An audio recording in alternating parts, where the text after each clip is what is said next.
All right. Welcome, everybody. Brown. Welcome to the April 29th Assembly of the Sierra Club Lone Star Chapter. Think it's turn it off. Got folks coming in. So far, there's about almost 70 people on. So please go ahead and mute yourself. If you want to show your face, I'd love to see it. But I get it. I'm also having dinner here with my daughter, and we got to get ready for bedtime and story time. So I might go off camera for a little bit. There you all are. Well, let me jump in. I'm Dave Cortez, here.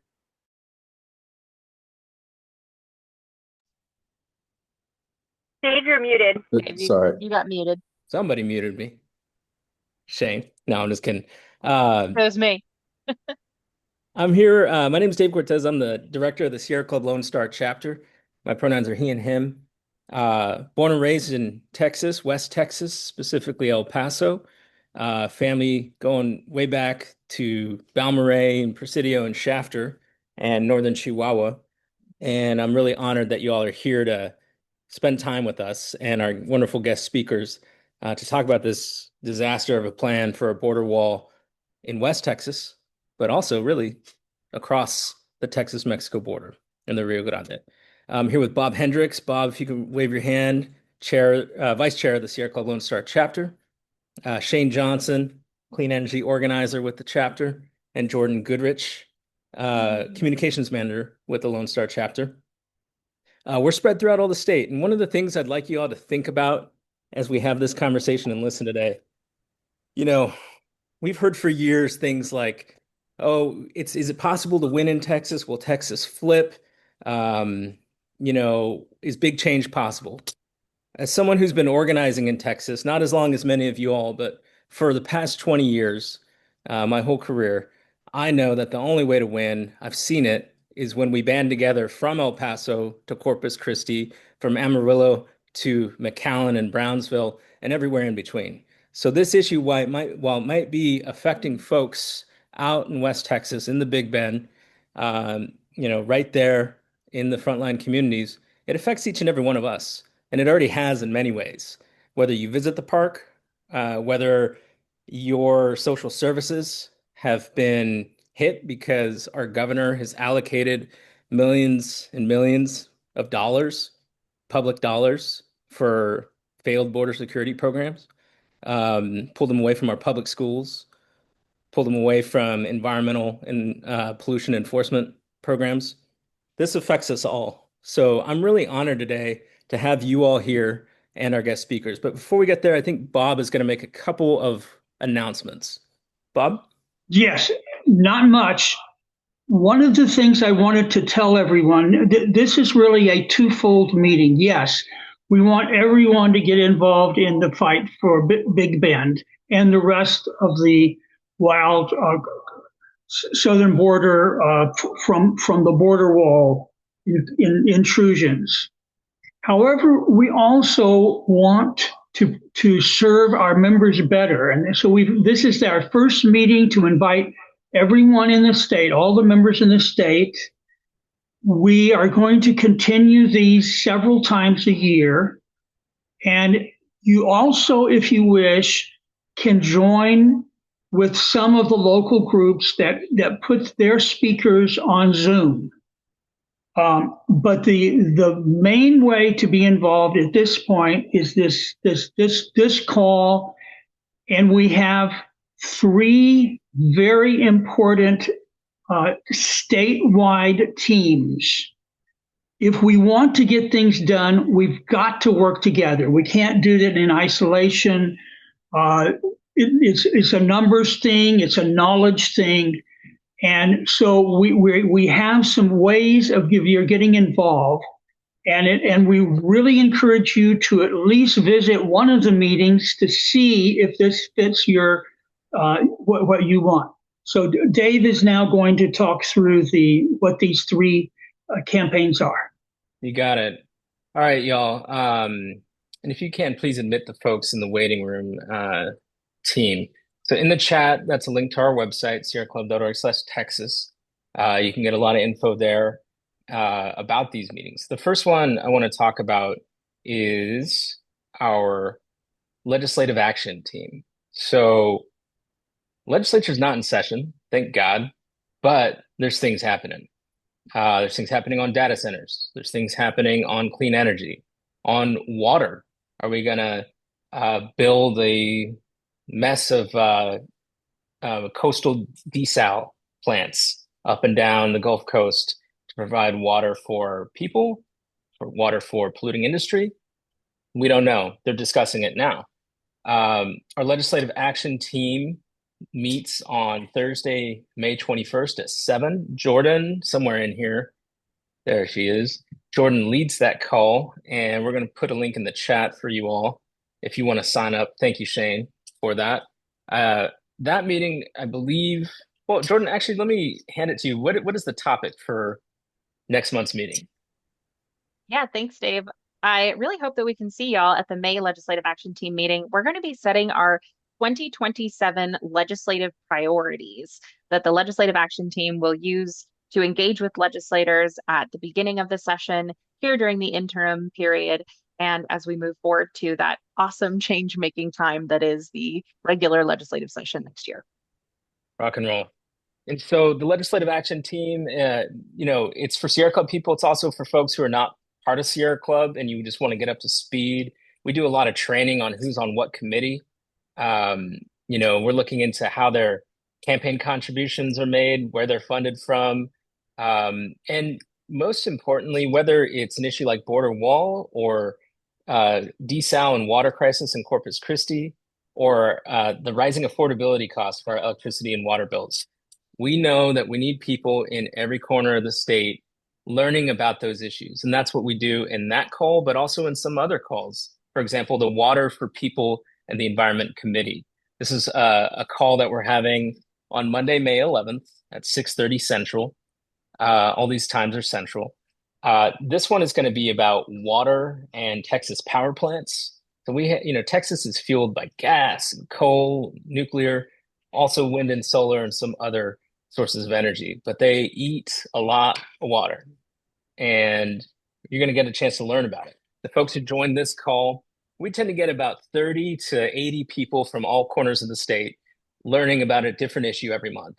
And what's super cool is those folks then also join the legislative action team call and are just becoming more informed on these different aspects of the environment around the state. And so whenever we do lobby, they're like, oh yeah, I heard about that issue. I care about that. And I'm going to tell my state representative out in Eagle Pass, Representative Morales, about these critical desalination issues that these people I'm organizing with in Corpus Christi are so concerned about, and vice versa. Those folks will talk about the border wall along out in Maverick County. Lastly, we have on Tuesday, May 26th at 6:30 p.m. Central, the Keep the Power On campaign monthly call led by Shane Johnson here with help from Jordan. This one's going to be about data center organizing in Texas, mostly on an energy and electricity focus. There'll be a link in the chat there for you all. Again, same approach, just a different topic. We want people to come, learn, share feedback and ideas. In June, we're going to talk about wind power and proposals for offshore wind in the Gulf Coast, and so on and so on. So join up. It's a great way to get plugged in and learn about a range of issues. So with that, I'm going to give a verbal cue here for my our next guest speaker, Bob. Forgive my pronunciation here. Krumenaker? Okay, he'll correct me. He's muted right now. He's going to come off. Want to welcome him. Bob is going to give us a little talk, and we'll hold questions. You can put questions in the chat, and Bob Hendricks will try to facilitate some of those. And then we'll go to Christina Hernandez. But let me just briefly introduce Bob here. We've never met in person, but I've heard a lot of wonderful things about Bob. I know, Bob, you're a former superintendent, I believe, of Big Bend National Park. You, I think, are currently sitting on the South Rim, if your background. Yes. Okay, cool. That's a great place. You're a shepherd of or were a shepherd and continue to be an advocate for a place that is dear to many people's hearts. And I believe you're also chair of Keep Big Bend Wild. Is that right? That is right. All right. Well, Bob, floor is yours. Please take it away. Well, thank you, Dave, and thanks everybody for participating today. This is a really important issue, and I'm going to share my screen here. Let's see if we can make this work.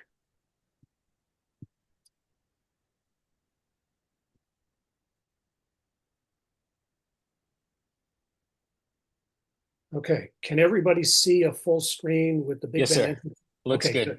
All right, very good. Well, I am going to make the assumption that people are here because they already know about Big Bend. So I'm only going to summarize what Big Bend is. But yes, I was the National Park Superintendent of Big Bend National Park and Rio Grande Wild and Scenic River for about 5 years, from 2018 until the middle of 2023, when I retired from the National Park Service. My knowledge and my credibility is related to the national park sites. So while I've got great concerns about the state park and the private lands that are also impacted by this potential wall, I will speak primarily about the National Park Service lands because that's what I know best and that's what I have credibility on. So Big Bend itself, of course, is in West Texas. The park dates from 1935 when the U.S. Congress established it, was not actually established and dedicated until 1944 because Congress insisted that Texas purchase the land and give it to the federal government, something that would never happen today. It's grown to over 800,000 acres. It's the 7th largest national park in the lower 48. And one interesting trivia is there are 14 National Park Service sites in the state of Texas. All of them could fit inside Big Bend with land left over for Big Bend Ranch State Park next door at 300,000 acres. And I believe all the state parks could also fit inside there. So between the national park and the state park, they are 27% of the publicly accessible land in the state of Texas. And I think that's a really significant fact here. So Big Bend, just in brief, is 3 major ecosystems. The Chihuahuan Desert, this is part of the largest protected desert in North America. The Chisos Mountain Sky Island Range, which is just an amazing place. We often refer to that as the coolest place in Texas. And of course, the river corridor, which in a lot of ways is really the heart of the park. The river itself forms a 118-mile boundary of both the park and the nation, of course, along the south. And about 60% of it is in deep canyons. This is Santa Elena Canyon, the most upstream canyon. I think Bob Hendricks is also sitting at the mouth of Santa Elena Canyon. And the walls are about 1,500 feet here. So it is often said by people that the natural walls protect the park. That's true in 60% of it, but it's really not true in 100% of it. Big Bend National Park is part of the Big Bend sector of the Border Patrol, which is one of 9 sectors along the border. 7 sectors, sorry. The whole border is 1,952 miles. The Big Bend sector is by far the quietest part of the border in terms of any illegal activity. And, but wall ideas have come up a lot over time. The people in Boquillas who have put out this No Muro artwork, they've been on top of this issue for as long as it's been an issue. But I will admit, in the 5 years I was at Big Bend National Park, it was pretty quiet. And immigration was pretty quiet. You'll also hear people say that the walls and the terrain keep people from coming across. Not completely. It's still the quietest sector, but in the last several years, there have been between 100 and 200 people that have crossed each year. But in all honesty, that is a tiny fraction. It's 0.05% of all the southwest border crossings. So border security actually works in the national park. And I would add in the Wild and Scenic River, between the two, I had responsibility for 245 miles or 12.5% of that border. I will tell you, border security is important. I will tell you, I support a secure border. I will tell you, the Park Service works really closely with the Border Patrol. And yes, they get a bad name and sometimes they deserve it. But frankly, inside Big Bend National Park, it worked really well. And one of the reasons it worked really well is that there is this memorandum of understanding between Homeland Security and the federal land management agencies. This dates to 2006 during the Bush II administration. And it basically says that Homeland Security and the federal land management agencies need to play well in the sandbox together, and they need to respect each other's mission. And neither has unilateral authority to say they're doing whatever the hell they want or hell no to the other one. And I know it doesn't work everywhere, but it did work at Big Bend National Park. And in fact, in last year, as a retiree, I was asked to testify before Congress wearing a tie for the first time in years about how well border security actually works. And it works well without a wall. And why does it work so well? One, because of the cooperation. But the other reason, frankly, is it's not because it's a U.S. national park that people don't come across. This is the most remote area and most difficult terrain in Mexico. So if you are looking to immigrate across the U.S. border without being detected, there are way easier places to get. And I will tell you, most of the people who do come across in Big Bend, they actually give themselves up. So it's just not a real issue. So when Homeland Security suddenly decided they needed a wall again and declared that there was an emergency, it just doesn't hold water. The data just do not support that in any way. So I never heard any elected official, Republican or Democrat, or any security official say they needed a wall in this area.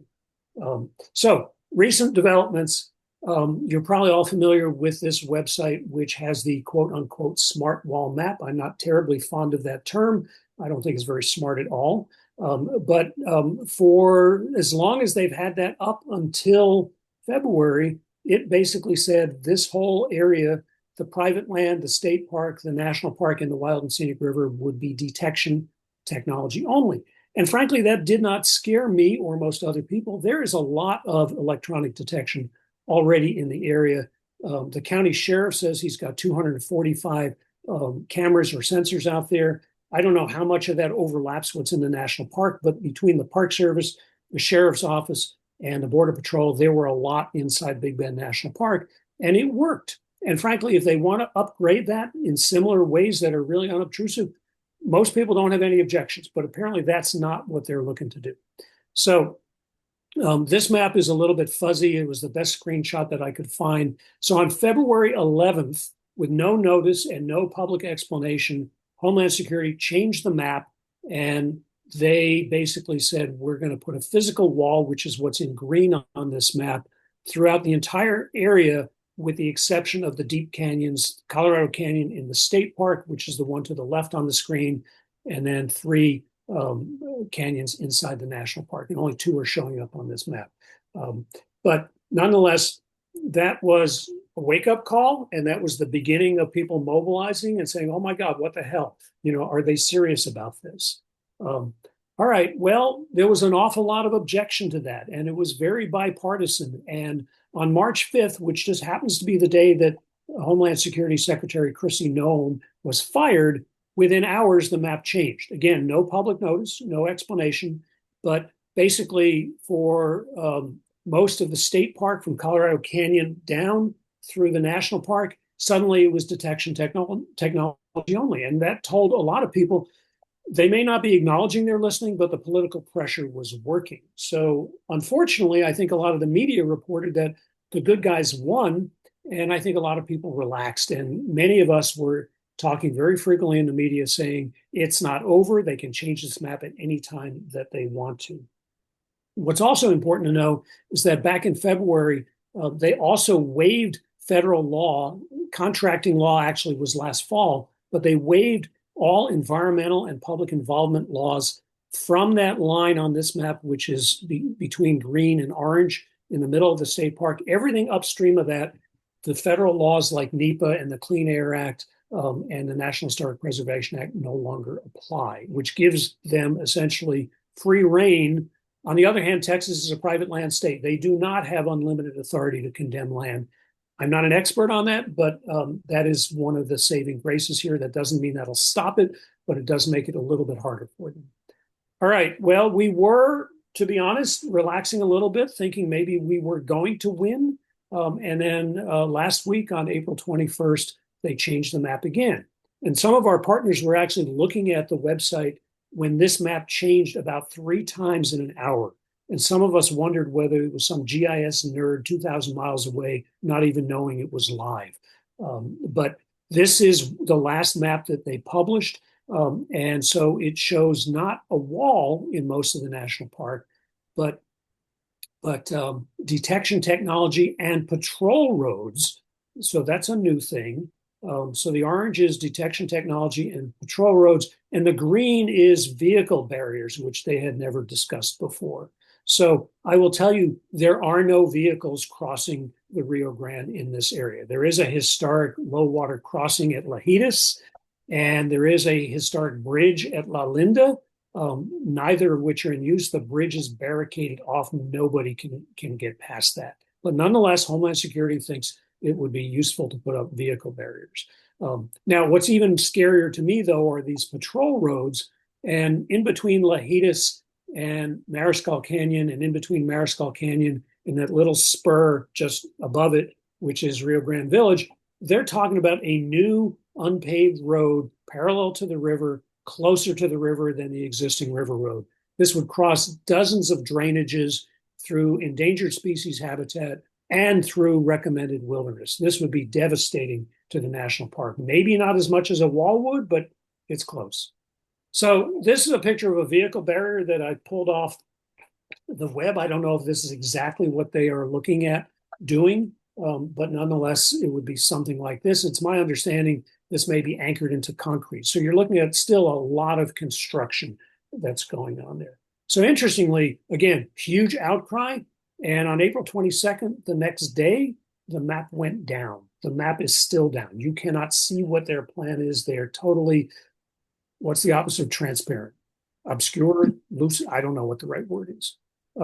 So what are the impacts? I am not going to spend a lot of time on this because I think you all know, maybe not in as much detail as some of us, but huge natural resource impacts, huge cultural resource impacts, huge impacts to the visitor experience, and a huge impact on the regional economy. Big Bend alone creates a $63 million economic impact to the area, much of which is based on river use and astrotourism. These are the darkest night skies in the lower 48.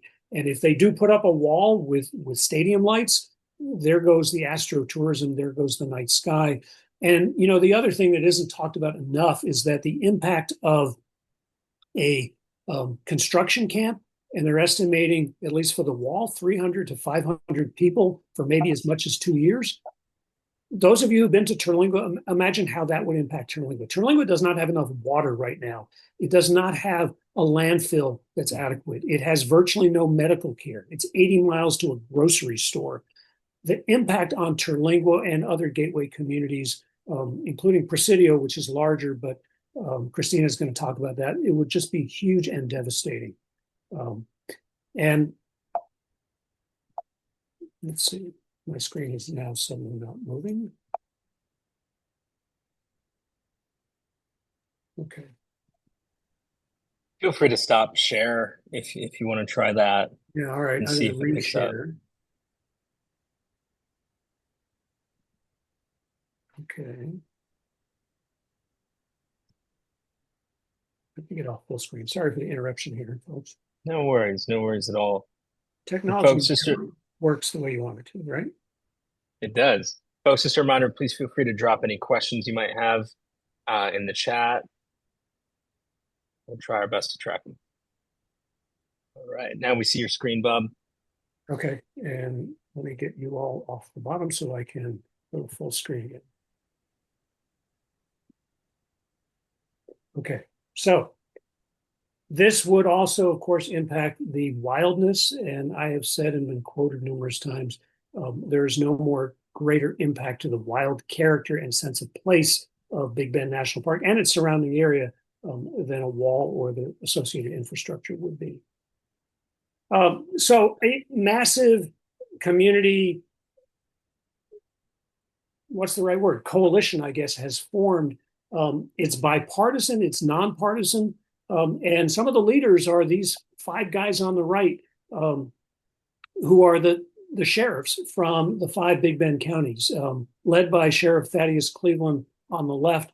And what's really, really interesting about Sheriff Cleveland and I is that he and I testified before Congress on that same panel. We had never met. He's from Terrell County, which is just east of the national park. We had never actually met in the 5 years I was in the area, but we met on Capitol Hill. He was testifying in favor of a border security bill. I was testifying against it.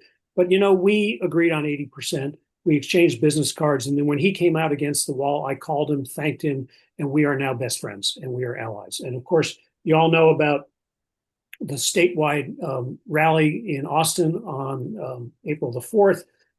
And so, this in 40 years with the National Park Service, working in 15 different National Park Service areas all over the country, I have never seen a coalition come together in the way this one has. And this is really exciting and really encouraging. And so this is a list of just some of the organizations, both local and national, that have gotten involved in this on the left. And I no doubt am missing some of them. And people can fill me in on who I don't even know is involved in this. And on the right, these are some of the local governments that have come out with ordinances or resolutions against. And I'm not listing specific politicians, but what's absolutely remarkable is all 14 county judges from El Paso all the way to the Gulf of Mexico, more Republicans, I think, than Democrats, they have come out asking for transparency and involvement. These 5 sheriffs who have impeccable border security credentials, they have come out saying, we support border security. And if you've ever looked at Mr. Cleveland's social media feed, you will know he's got cred and he's committed. He spent 20 some odd years with the Border Patrol. But he says quite openly, the wall is not the answer. It will do no good. It is a horrible waste of money at the expense of destroying this area. So I'm going to talk a little bit now about Keep Big Bend Wild, which is the group that I am representing right now. As I said, I'm retired from the National Park Service, so I no longer speak for the Park Service. I speak with the Park Service a lot, but I am not them anymore. So Keep Big Bend Wild formed in 2021 before the wall was an issue, or at least a current issue. It's a coalition of citizens working with the Park Service. They're not technically members, and in this administration, they are, for understandable reasons, laying really, really low. But the goal that Keep Big Bend Wild had was to resurrect interest in a 1970s era recommendation that the Park Service made with a lot of public involvement and an EIS to permanently protect the still undeveloped areas of the park from additional development by law. And that would be by basically invoking the Wilderness Act of 1964, but with carefully drawn boundaries, not impacting any of the current uses, users, or infrastructure. So everybody who can visit the park and do what they do now legally would still be able to do it. And the areas in between would be wilderness and prevented from having additional development, anything more complex than a trail. Prior to the wall, the strategy was to go all around the state, raise awareness, build support, tweak the map a bit, educate people as to why this was valuable and how you would do it. But I'll be honest, it was difficult to get too much enthusiasm. Nobody really seemed to be objecting, but nobody seemed to think there was a problem that needed to be fixing that would be worth trying to get a bill through a very conservative congressional delegation that we have in Texas. But as I said, there is no greater threat to the wild character of the Big Bend National Park than a border wall and its associated infrastructure. And clearly, if Keep Big Bend Wild, we're not going to get involved in the border wall issue, what's the point of our even existing? So we are, as I said, we were here before the wall. We are absolutely optimistic that we are going to beat the wall. It's not going to beat itself. This is going to take a ton of work from everybody on this call and as many people as possible, but I do think we're going to beat the wall. But we also want to encourage people in this coalition, and particularly in the Sierra Club and similar groups, to think beyond the wall, because if there's nothing if there's nothing else we should have just learned, it's that the park is not nearly as protected as we thought it once was. But this coalition, we're talking on Capitol Hill with Republicans and Democrats. And in all honesty, the Republicans aren't saying anything out loud, but they are listening to us.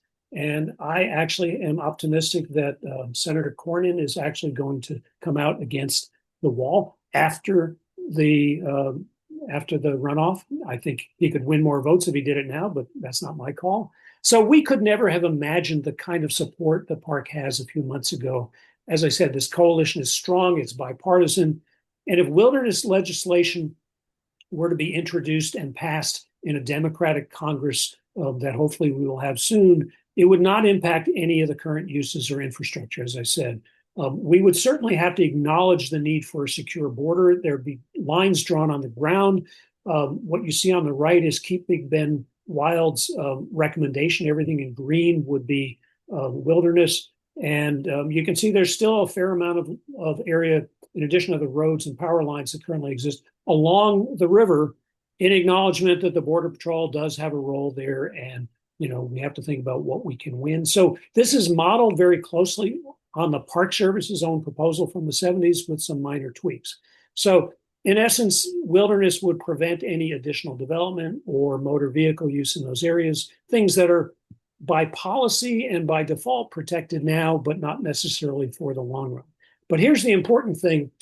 DHS has the authority to waive all federal laws relating to environment or public involvement. Wilderness itself would not stop that. But on the other hand, if a wilderness bill were to get through Congress in the next 2 years with strong public support and bipartisan support in Texas, it would be really difficult for them to override that. And frankly, if we had enough public support, we're already laying the seeds, we could actually try to get a statement in the bill that would prohibit them from waiving all laws and maybe going as far as prohibiting them from building a wall in the park. So I will tell you that we, both the Park Service and Keep Big Bend Wild, have done tribal consultation. There are 17 affiliated tribes, plus a few from Texas, and 8 have engaged, and 100% of those that have engaged have said, we support this. This is pre-wall.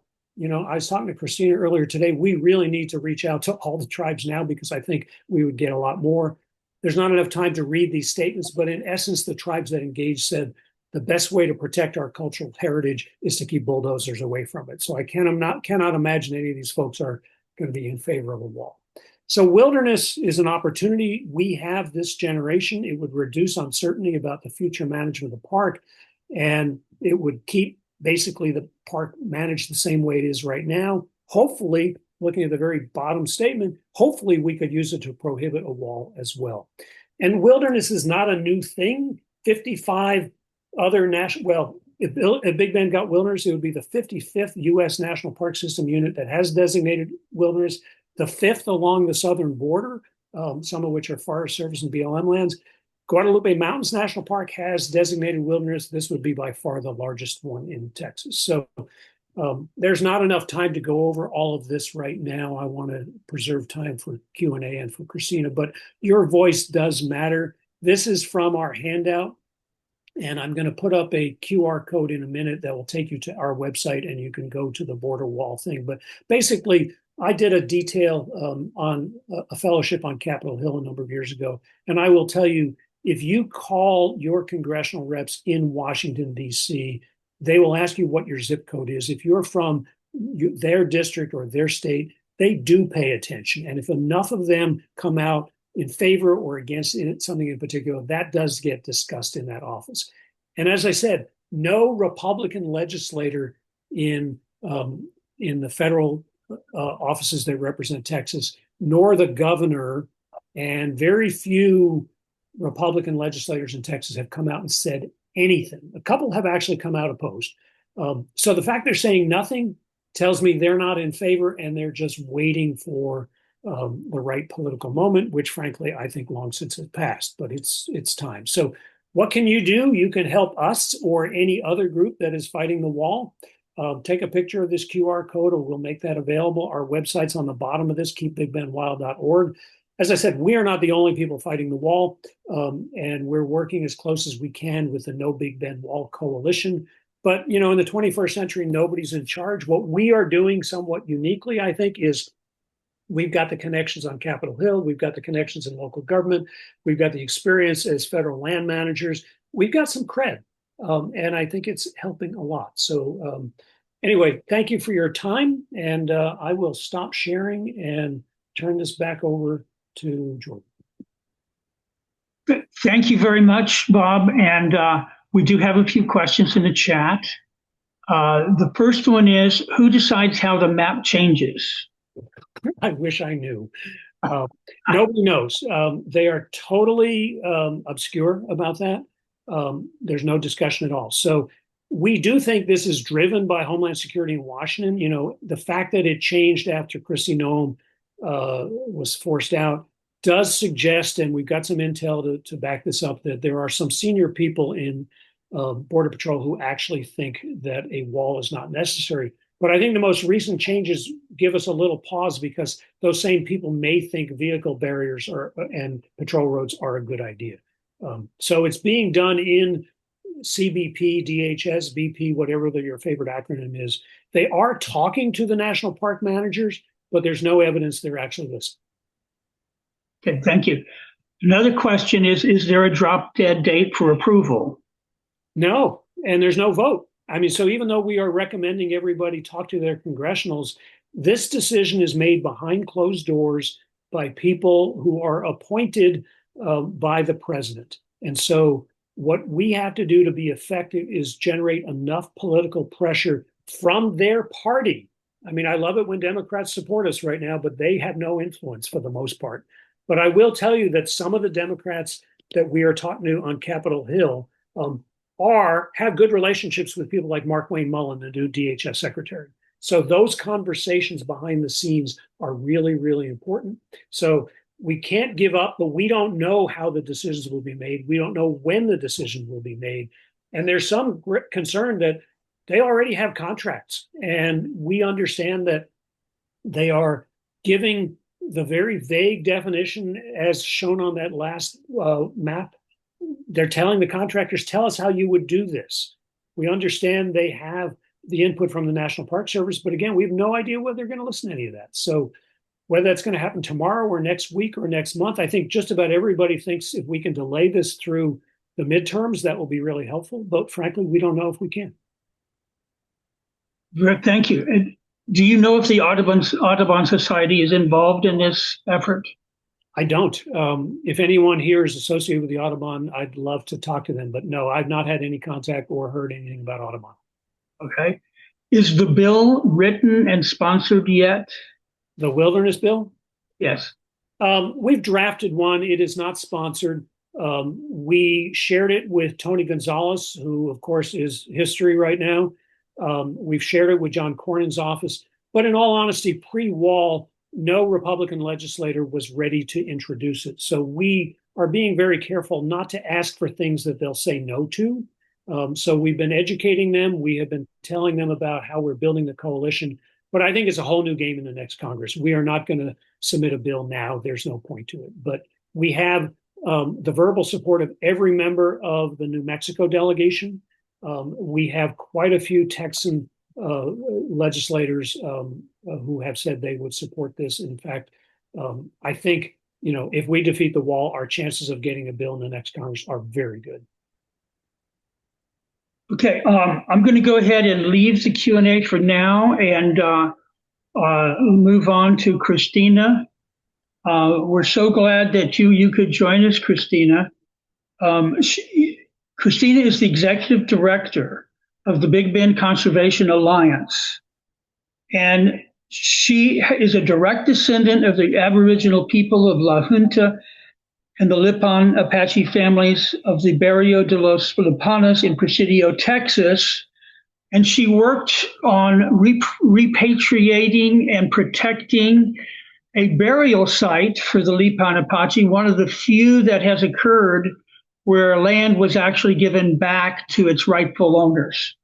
Her 20-year career reflects a passion for ethical governance, strategic planning, and team leadership, grounded in the belief that an organization's strength lies in its people. And so she can give us some perspective, not only about Big Bend, but about elsewhere along the border. And so thank you, Christina, and I'm turning it on over to you. You're still muted. Okay. So I'm just getting ready to share my screen. You should be able to see at least part of it, and we'll start the... Not yet. Okay. Let me make sure here. did test this earlier, but technology. Yes.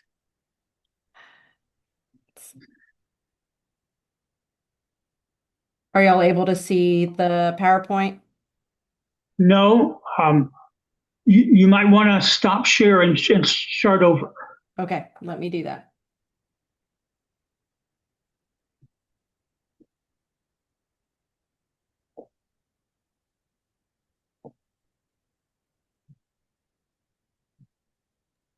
Can y'all see that now? Yeah, that's working. Beautiful. Perfect. Perfect. So I just want to say good evening, everybody. It's always meaningful to be in community with people who already understand like the values of public lands, ecosystems, and outdoor spaces. My name is Christina Hernandez. My pronouns are she, her. I'm the executive director of Big Bend Conservation Alliance. I'm also the founder of People of La Junta for Preservation, which is an indigenous organization in Presidio that is working towards preserving sacred lands, as well as a civil rights organizer. I am a direct descendant of the indigenous people of La Junta de los Rios. I am, as you heard, a member of the Lipan Apache tribe. And I have very deep ancestral ties to this land. I previously have DNA matched to ancestral remains that have been repatriated back to the community that date over 1,000 years. So when I say I'm from the land, I mean it. So my role is really grounded in stewardship. This work is just not about conservation for me. It's about the continuation of responsibility to protect land, water, cultural continuity that have sustained our people for generations.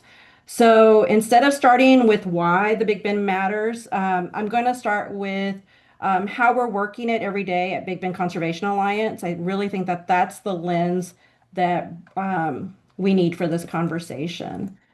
Uh, so that being said, uh, BBCA operates in a tri-county region, Brewster County, Jeff Davis, and Presidio County. We cover approximately 12,000 square miles.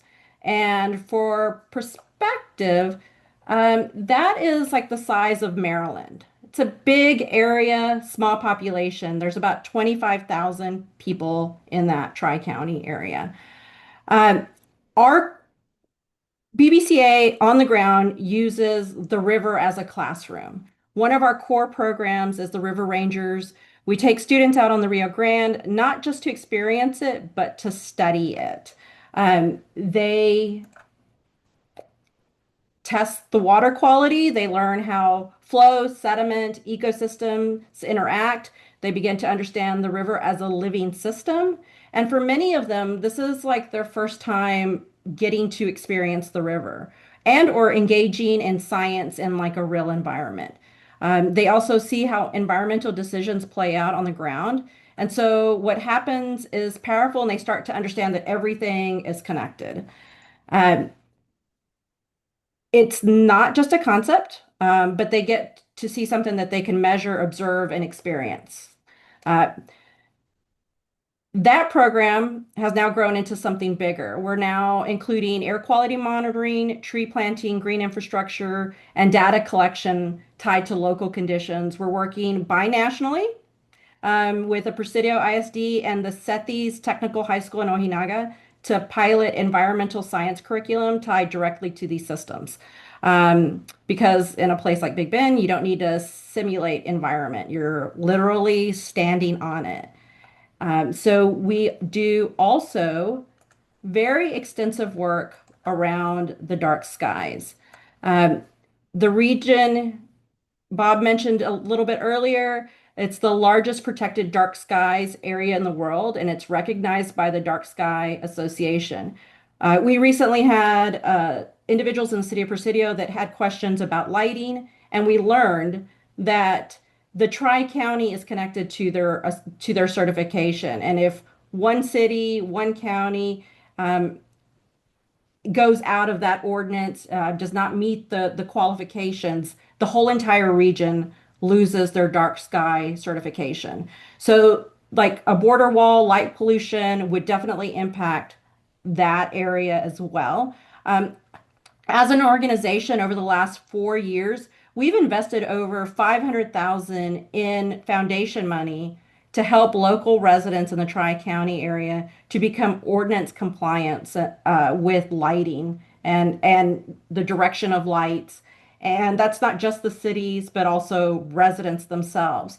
So we've invested quite a bit of resources in this area. Um, and again,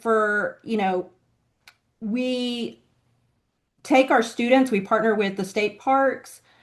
We do a lot of programming intentionally with either Fort Leaton and or the McDonald Observatory. Students get to learn about artificial light impacts on the ecosystems, the effects on migration and pollination, as, as well as the darkness itself as a resource.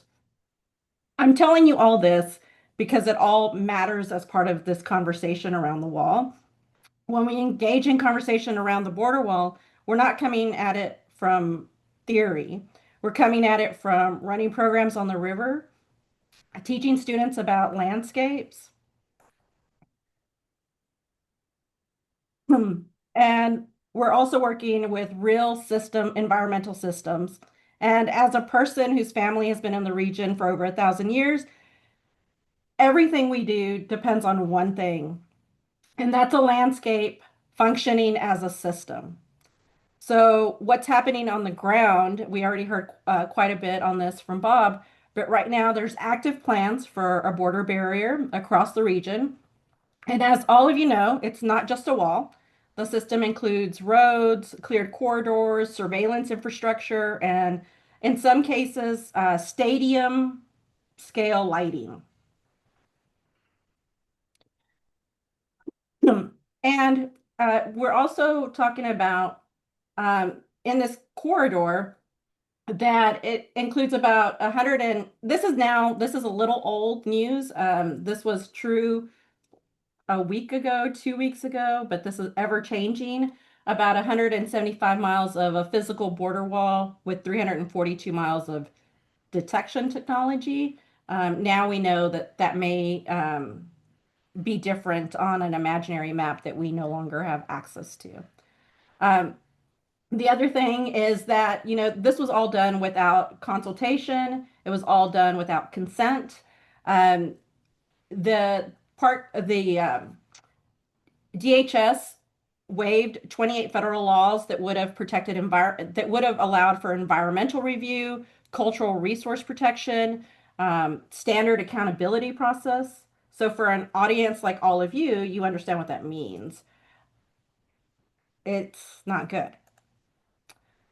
And our sector only accounts for about 1.3% of total border apprehensions. It's one of the lowest along the border. The proposed response is a large-scale permanent infrastructure. From a systems and planning perspective, it's a mismatch. It doesn't correspond to the actual numbers. And I should say that all of these numbers are coming from the government's own websites. These are all CBP numbers. They're not made up, and no organization aggregated these numbers. These came straight from the government's own website. And so I just want you to take a look because we are talking about building a wall in an area that has a very dynamic floodplain. You all know what that means. Floods disperse across wide areas. Sediment moves constantly. We always have the arroyos running. You wait 2 or 3 hours to cross the road just to go another mile down the road and hit another arroyo. There's debris that comes with those flood events. And we know Mother Nature always wins.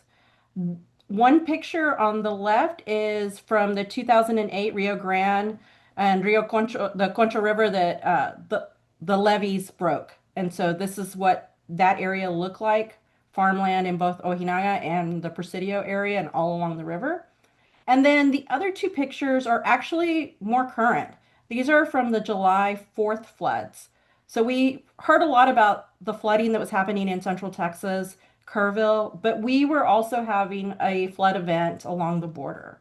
And so these are areas where a wall would obstruct this water actually flowing into the river and downstream, but also create other flooding events by not allowing this water to flow. So, we know that when the river runs, it runs, and we don't get a say in how that happens.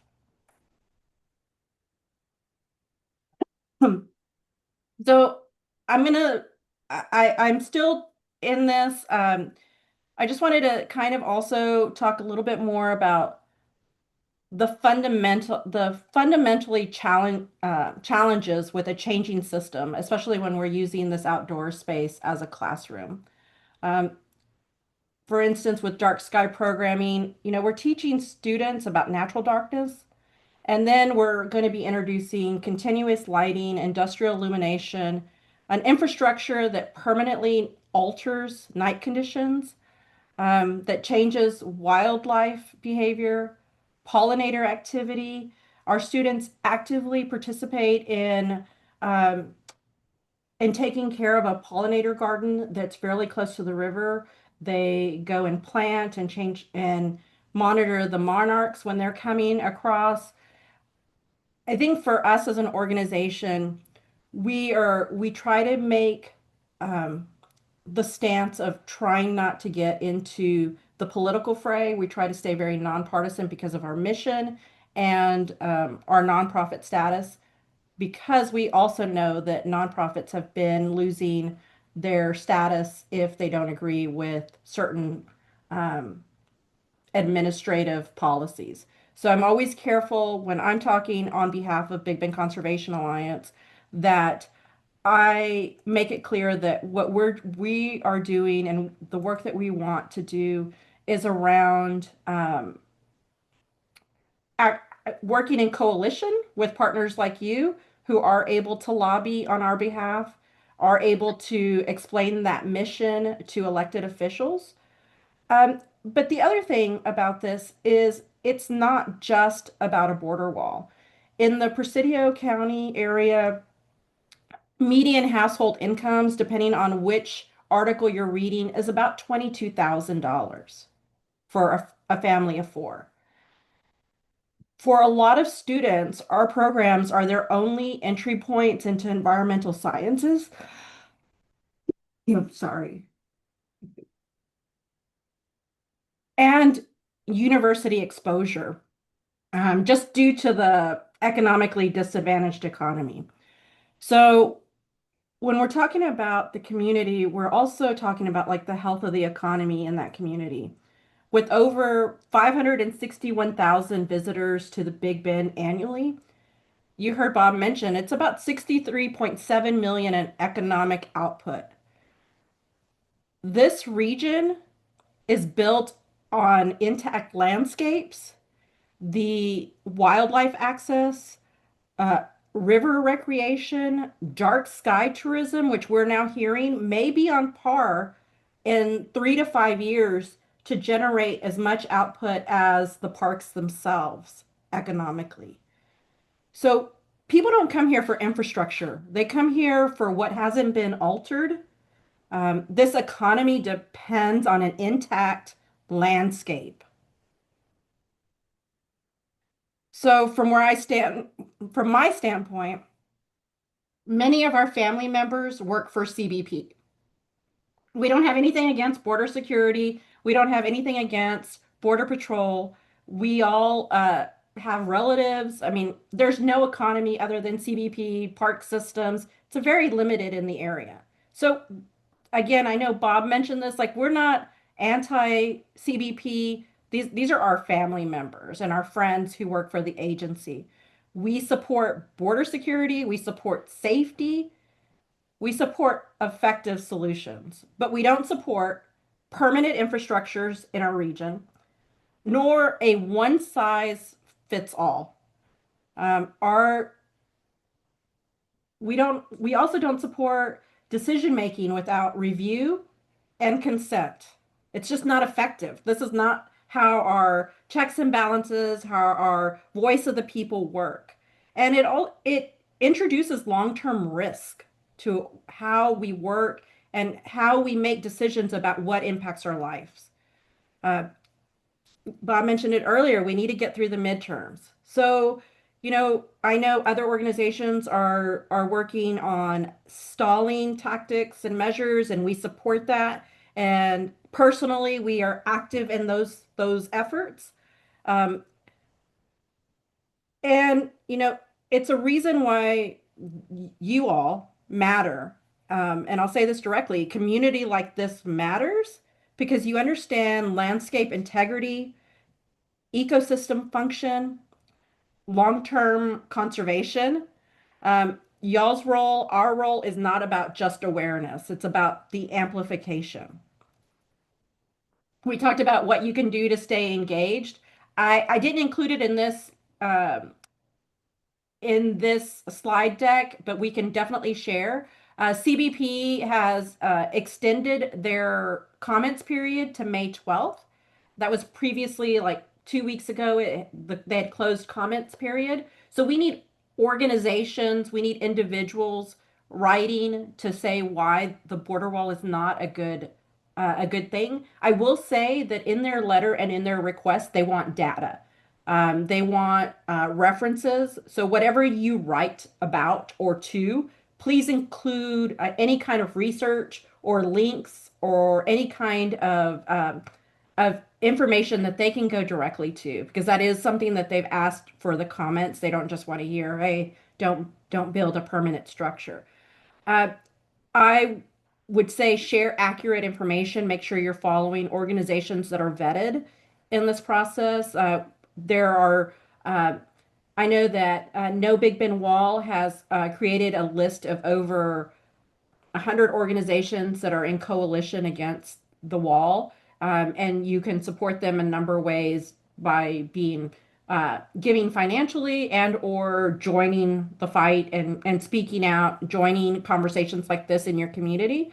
I would also encourage you to reach out to friends and family who don't live in the state and ask them to contact their elected officials because we need support not just in Texas but all over the country so that their elected officials can go to Washington and also say, "Hey, we heard from our constituents who don't support this, and now they have more of a role in what happens." So engage all decision makers. I will. I know I went fast because I want to make sure we have time for questions, these questions and beyond, and come back. But I also want to share what's at stake. The dark skies. Probably the only area where you can use your regular iPhone to take pictures of the Milky Way at night. You don't have to have a telescope to see it. You don't have to have a fancy phone. Use your cell phone. This is what you get. But these are some of the kids that we serve in the region. This is their outdoor classroom. We're teaching them how to be stewards of our environment so that when we move on, these are the individuals who are going to be coming up behind us.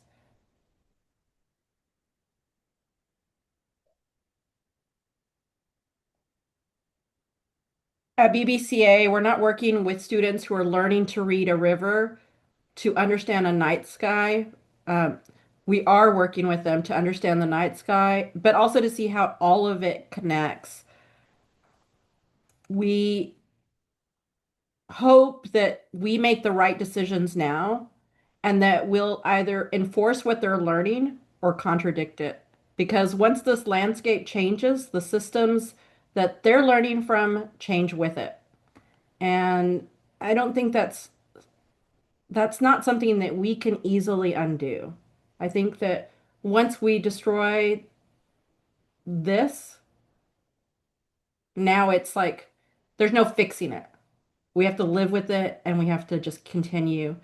And as somebody whose roots are deeply tied to this region, I talk to my family all the time and talk about how we've survived the last 500 years of first contact and colonization. And now we're at risk for losing land, sacred sites, places that are already registered as historic places, um, and all the history that's above and beyond the ground all along the river. So I hope that, all of you will like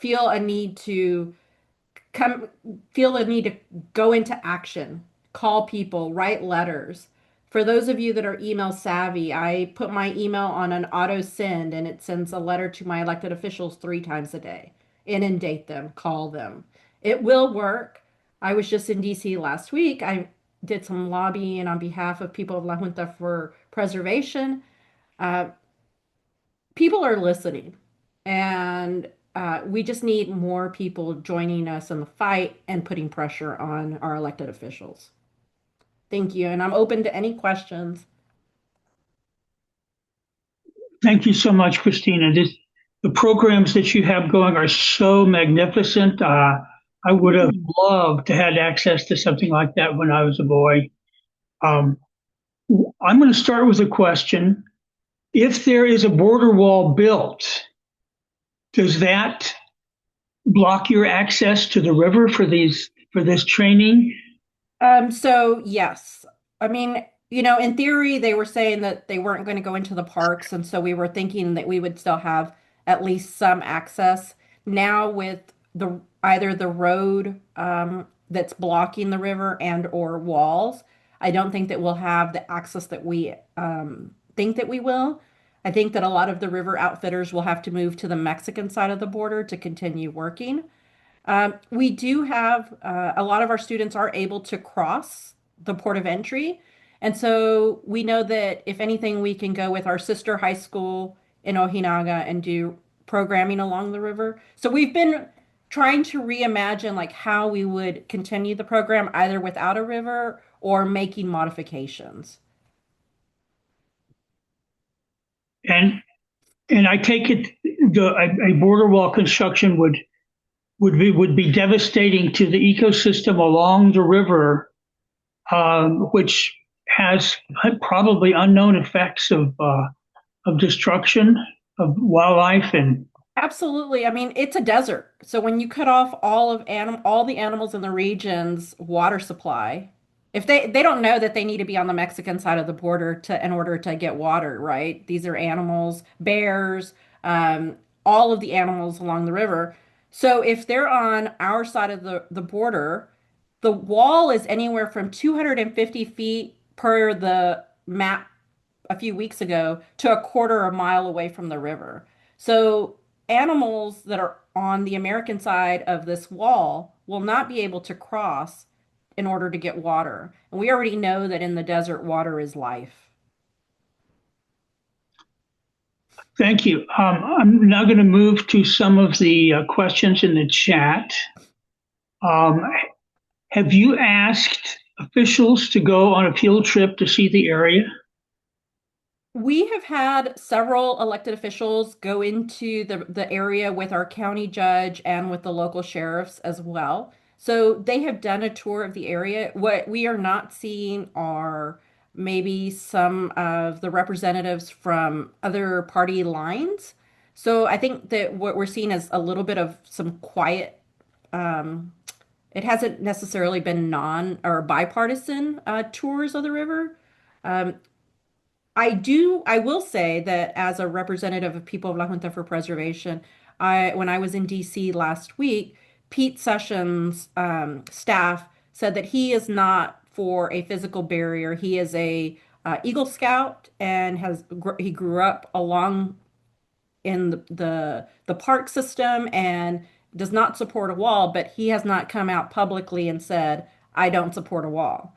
So I think that, putting pressure on all of our elected officials, despite party lines, is really important because we need them to be brave enough to stand with us to fight this. Thank you. Carol Phillipson writes, who are the true decision makers? Do we really know who they are? Should we write to the DHS secretary? Yes, we have no idea who the decision makers are. We know that Kristi Noem was the one who waived the 28 federal legislative acts. We know that on the day she was terminated, she signed 3 contracts totaling $9 billion that were no bid. Um, I would say if you want to like keep up with like day to day, you should follow Sam Karras, who is a former writer for the Big Bend Sentinel and who's now taken a is writing for multiple news organizations right now, but has taken a professional hiatus to just focus on what is happening in our region. And so Sam Karras was the one who broke the story, but has also followed the money. Those 3 organizations that or companies that won the contracts are former donors of certain officials. And so there's more information if you follow Sam and is doing excellent investigative journalism. Yeah. Another question is, can you provide a reference list of data we can use to support positions against the wall and showing its impacts? I do. I have probably about 3 or 4 or 5 pages of references, and they're broken up by topics. I will say some of everything that I have, I would say 98% come directly from um, federal and state websites and journals. So I can share that with you, Bob, and then you can send it out to your members, um, and they can use that how they see fit. Yes, we can send that to everyone who came tonight. And but Bob, if you have anything, that would probably be good as well. Okay, thank you. Now, are there any other questions? If you have them, you can do them in person by going down to the React button in the bottom and then raising your hand, and you'll show up at the beginning of our screen of people. The last name is Karras, Karas. Okay. Molly Smith has a question asking about will the press conference that was rained out on Earth Day regarding many areas of the border, is that going to be rescheduled? I believe so. I'm part of the Texas Coalition as well, and I believe they're trying to get a new date together, but I haven't seen a new date just yet. Okay, because I know there were going to be a lot of people coming from all over, Yes, from down along the river, and that had a lot of really important points to make, and like just expanding the whole yeah, up and down the river. yeah, and there's a conversation that if you are against this wall, you should be against the wall from California all the way down to the coast. It's an atrocious thing. I think that what I have heard is that the majority of the land that the wall that is it already built was already on federal lands because they controlled most of that border. And so they didn't really have to go through this. But in Texas, 95% of land in general is privately owned. And so I don't think that the federal government really knew what they were getting into the minute they left El Paso and started working their way down. Okay, I'm going to turn it over to Dave Cortez in a second, but first I'm going to editorialize a little bit. As both Bob and Christina have said, becoming informed is the first step. You all have come to this meeting and you have gotten better informed. Make sure you spread this information in conversations with your friends and colleagues, because that is a part of spreading this information more broadly. And so keep that in mind. And I'm now going to turn it over to Dave Cortez to talk about what the Sierra might do. Yeah, thanks you all. Great information and presentations. It's awesome to hold space and share space with you, Christina and Bob. I hope we can connect more. Let me first just directly offer some opportunities to plug in.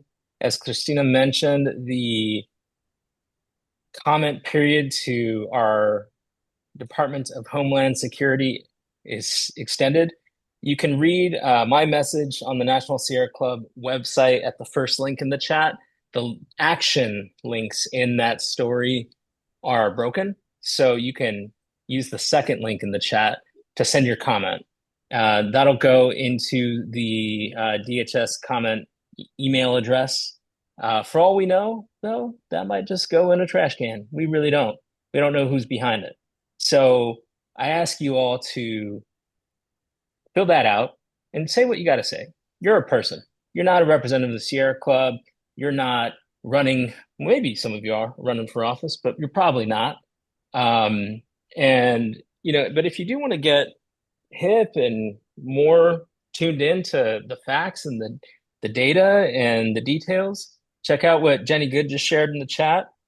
Form your argument, read about it. But right now, I gotta say, we're in a special time.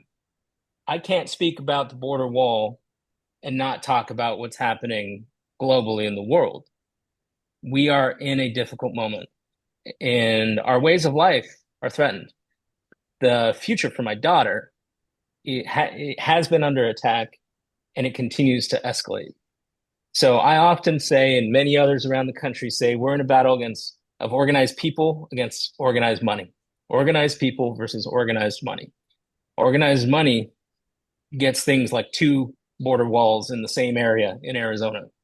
They have these contracts issued. They say we gotta spend these contracts. We gotta spend the money. So why don't we build additional border barrier behind an existing border barrier? It's ludicrous.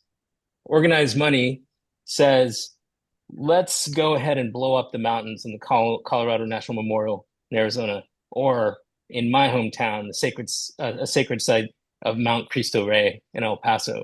The day after people pilgrimage on their hands and knees to a statue of a cross, they blast the mountain to begin building a wall there.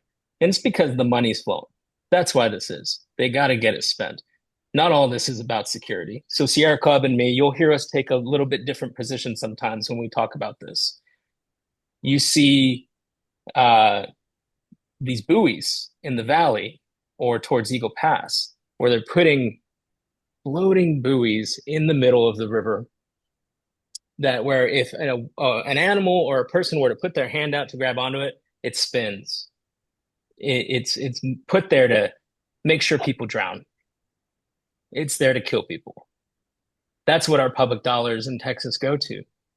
We put up other barriers, concertina wire, that wildlife have to navigate or die trying, or people have to navigate or die trying. I'm not for that. We're not for that at the Sierra Club Lone Star chapter in Texas, any part up and down this border. And while it doesn't mean we support free for all when it comes to immigration, we're going to speak loudly against these things. And I think it's really important that those of y'all who care about those, about Big Bend and care about the Santa Ana National Wildlife Refuge, that care about Laredo, Texas, that care about Eagle Pass and Maverick County, that you do your best to let people know that this is happening in many places and there is something you can do about it. So many years ago, 9 years ago, when we were first dealing with this again, Trump won, we were trying to encourage people to, take from the spirit of the 1960s, which many of y'all were active in. There was a saying, bring the war home. Well, bring the issue home. Bring it to your city. Ask your city council member, ask your state representative what their position is on this stuff.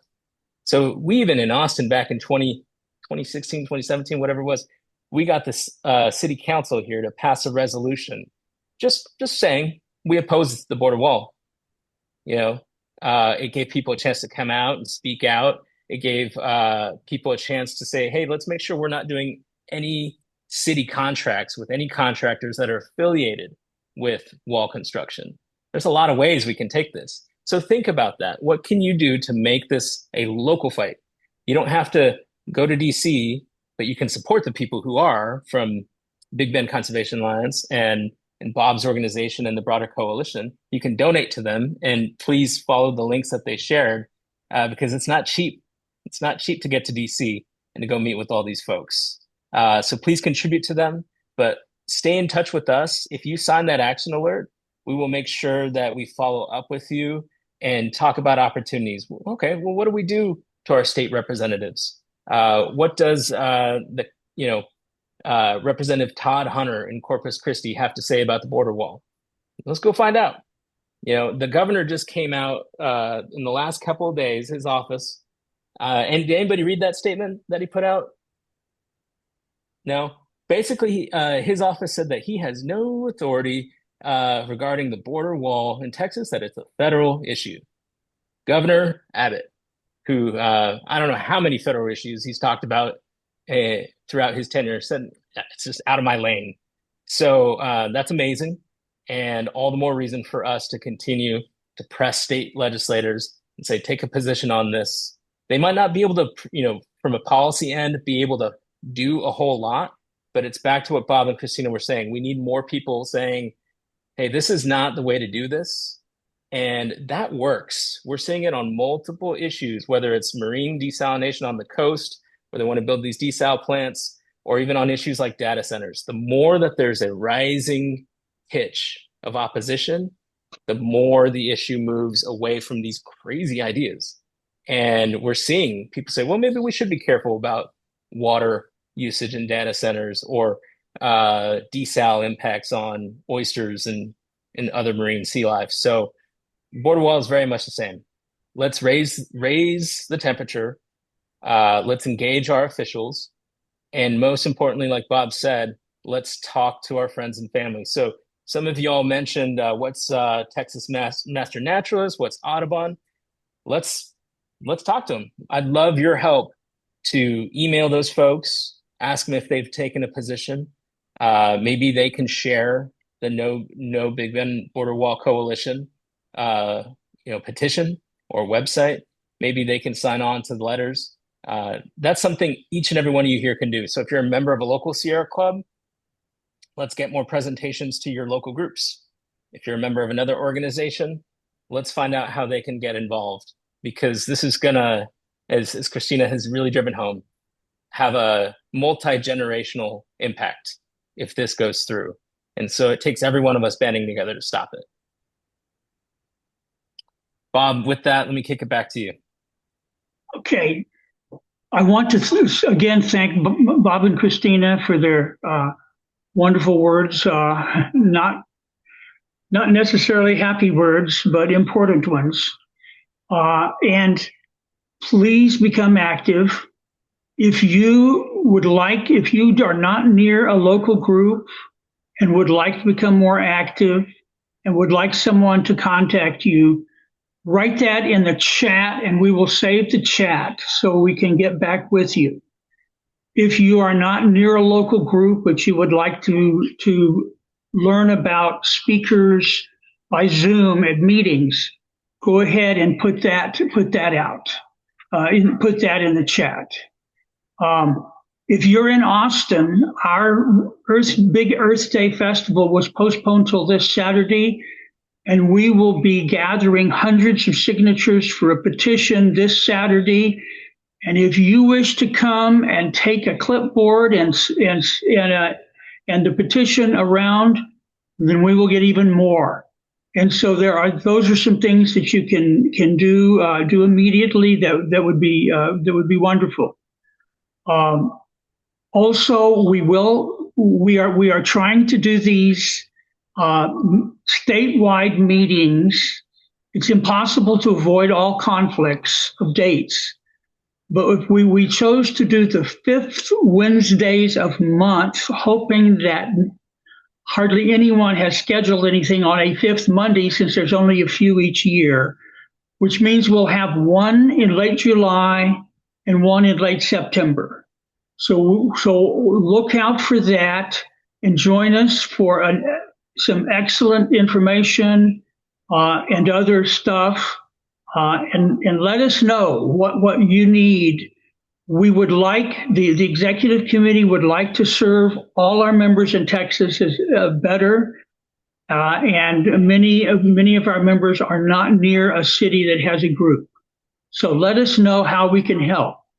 And let me also mention that if you are outside one of the cities, your action supporting us at the legislature is especially valuable because representatives listen to constituents. And you may be the one of only a few constituents willing to work on your legislator, whereas in Austin we may have several dozen. So keep that in mind. You can make an impact if you get involved. Once again, thank you very much. We are finishing early. Everyone can leave that wishes to. And if anyone wishes to stick around to ask additional questions or to make comments, then we welcome you to stay. Go ahead, Bob. Bob K, you got your hand up. You can take the floor. Okay, good. Thank you. Just real quick, again, thank you so much for the opportunity. It's been great talking to everybody here. Let me add one additional thing. You guys have all talked about using networks and getting active, and I obviously agree with that.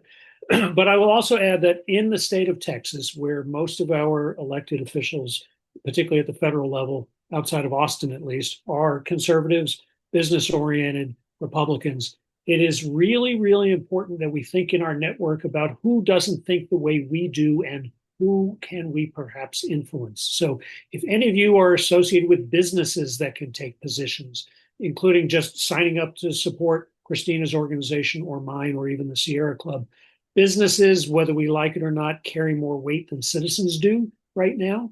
And that would be real important. The other thing I should say is the National Sierra Club is very involved, as is Keep Big Bend Wild, in the National Wilderness Coalition.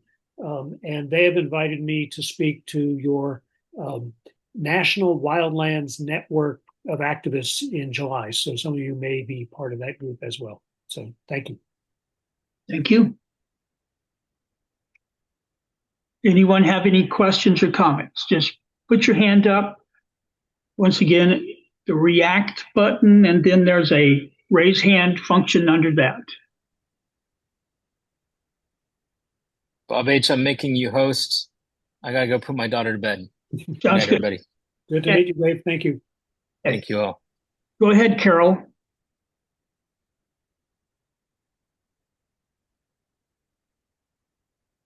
You're still muted. All right, Oh, there- okay, now there you go. So you mentioned you were going to have these somewhere on Saturday. I don't know about that, but I'd like to be involved in getting a petition signed, so I'd like to help. Yeah, it's at Houston Tillotson College. I think it's noon to 4, and we just find the Sierra Club table. And Oh, so it's in Houston. no, it's in Austin, Texas. At the I never heard of that college. it's on 7th Street, just I guess 7 or 8 blocks east of the interstate. Can I get the petition? Because I'm supposed to go to a creative action thing, and I could take it and get some other signatures. Can I get a copy of the petition? And Certainly. Would you make that note in the chat so I can't lose it? yeah, right. Okay. Thank you. Thank you. Scott?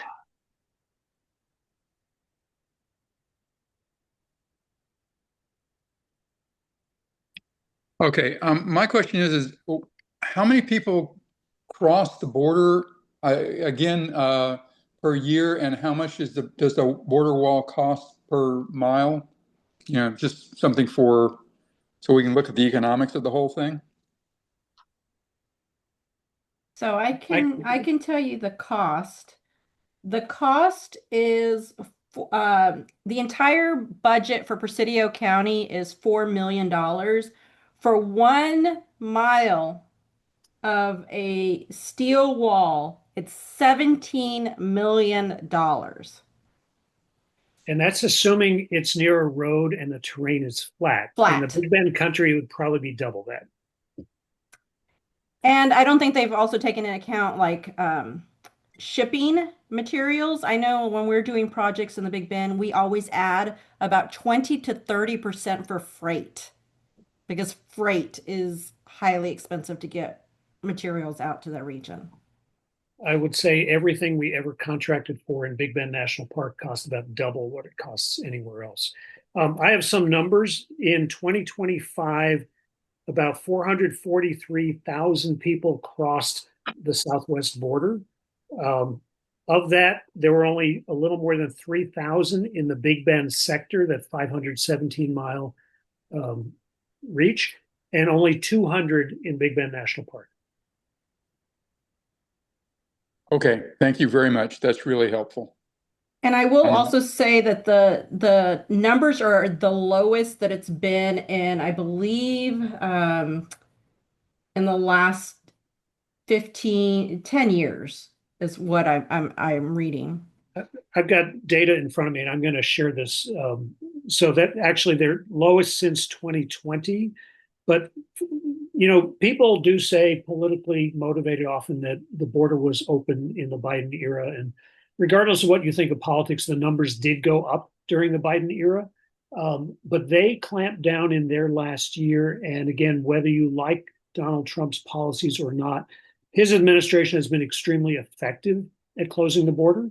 So it belies the whole idea that there's an emergency that makes this justified right now. Okay, while we're waiting for someone else, I'm going to ask a question. Approximately what percentage of that tri-county area is wild? That's a good question. I don't know that I necessarily know. I know that if you're looking at the numbers, it's 12,000 square miles, and there's only 25,000 people who live in those 12,000 square miles. So, I mean, if you're looking at like the state of Maryland, imagine a whole state with just 25,000 people in it. The rest of it is land. So a lot of that is big ranch land. So I think it depends on the definition of wild.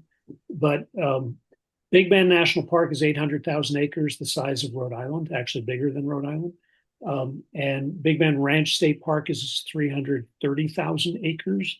And, you know, neither of them are pristine wilderness. There is, you know, there's human history everywhere, but they are about as wild as you can get anywhere in the state of Texas. And the Big Bend, Keep Big Bend Wild's wilderness proposal for the national park would protect roughly 90% of that 800,000 acres to remain forever roadless. Okay. I'm now going to ask, could you name some of the endangered species in that area that would be, you know, threatened by a border wall? A few of them, the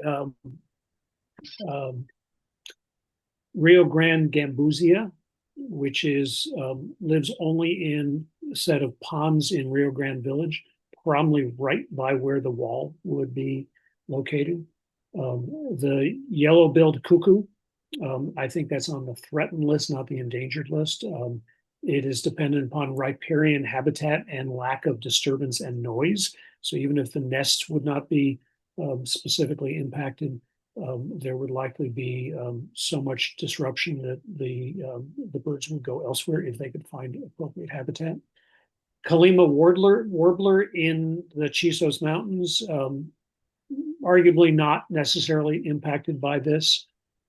There's a few mussel species. I can't tell you what their names are. There's a lot of threatened species. There's an endangered grass again up in the Chisos, which is probably not impacted. So it's not so much the endangered species, even though several of them are critical. But as Christina said, you've got black bears and jaguars and mountain lions and a lot of species that depend on the river, both access to water and, of course, migration across. Huge, wonderful conservation success story is the Mexican black bear returning to the Big Bend area. If a wall is big enough to stop a person, it's big enough to stop a bear. Thank you. Any other questions or comments? Okay, Well, thank y'all very much. And I guess we can go ahead and conclude this meeting. You probably noticed there was approximately 100 people here. And so that's encouraging to me, at least. Thank you so much for having us. And Christina, it was a pleasure being on the program with you. See you in San Antonio. See you in San Antonio on the 14th. Right? We're doing it again. Doing it again. Taking the show on the road. Greg, did you raise your hand? No, okay. Sorry. I was just waving. Okay. Thank you so much. Y'all have a good night. Thanks, everyone. Thank you. Good night, everyone. Good night. Great show. Thank you.